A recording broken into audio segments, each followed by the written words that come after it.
The Princess and the Forest Spirit. Long ago, in a kingdom embraced by towering mountains and endless emerald forests, there lived a princess named Ilara. She was known not for her beauty, though she had plenty of that, but for her kindness. She had a heart that could hear what others could not, the whisper of trees, the sigh of the rivers, and even the soft heartbeat of the earth beneath her feet. Her father, King Alden, ruled with pride and strength, believing the forest existed to serve the kingdom. But Ilara felt differently. She often wandered deep into the woods, barefoot and free, feeling the cool moss under her feet and listening to the language of leaves.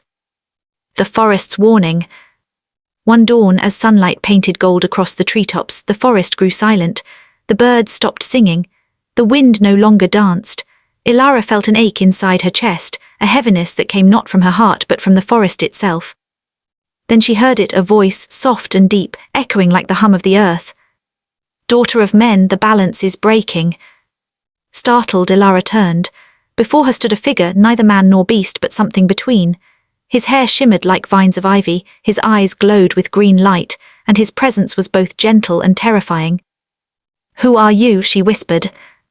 "I am Silas, the spirit of the forest," he said, "and your people have taken too much. If this continues, the forest will die, and so will your kingdom."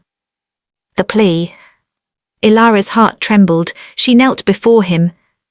"Please let me help. Tell me what I must do." Silas watched her quietly, his gaze piercing yet calm. "You must speak for the forest in the halls of men, but they will not listen easily." She nodded. "Then I will make them listen." That night, Ilara stood before her father and his council. The king, proud and weary, dismissed her concerns. "You are dreaming, Ilara. Forests do not speak. Spirits are fairy tales told to frighten children." But Ilara's eyes burned with conviction. "Then perhaps it is time the children teach their elders to listen." The curse awakens.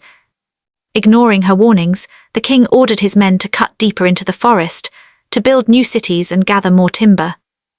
Days later, strange things began to happen. The rivers turned murky, crops wilted, wild animals wandered into villages lost and starving. At night, villagers heard cries, not human, not animal, echoing from the woods. Ilara returned to the forest. The air was thick with sorrow. Trees stood blackened and cracked, and the once green light had turned pale and cold.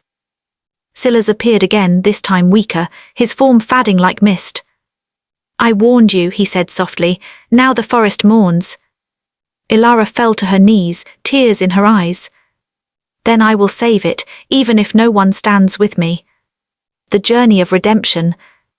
Ilara ventured into the heart of the forest, guided by fireflies and fading moonlight. She crossed rivers that whispered her name, climbed cliffs wrapped in vines, and entered a glade where ancient stones glowed faintly in a circle. There Silas awaited her. "This is the heartroot," he said. "The life of the forest beats here. To restore it, one must give what is most precious." Ilara's eyes widened. "My life." Silas nodded. "A life for life, but know this, sacrifice given in love can change the curse."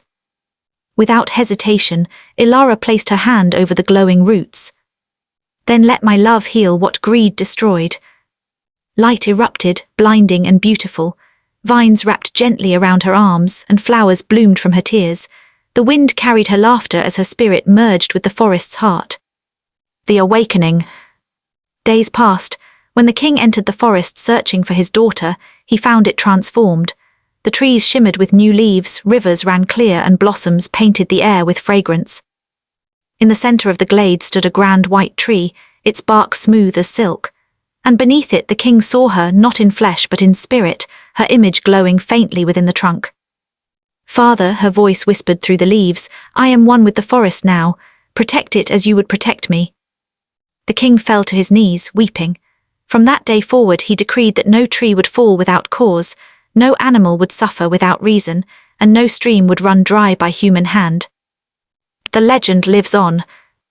Generations later, travelers still speak of the forest of Ilara where the trees hum softly in the wind, and sometimes, when the moon is full, a figure of light wanders among the flowers, the princess who became one with the spirit. Children say she smiles at them, whispering secrets of the wild, teaching them that love and nature share one soul, and that to care for the earth is to care for each other. Herb moral of the story. True power does not come from ruling over nature, but from living in harmony with it.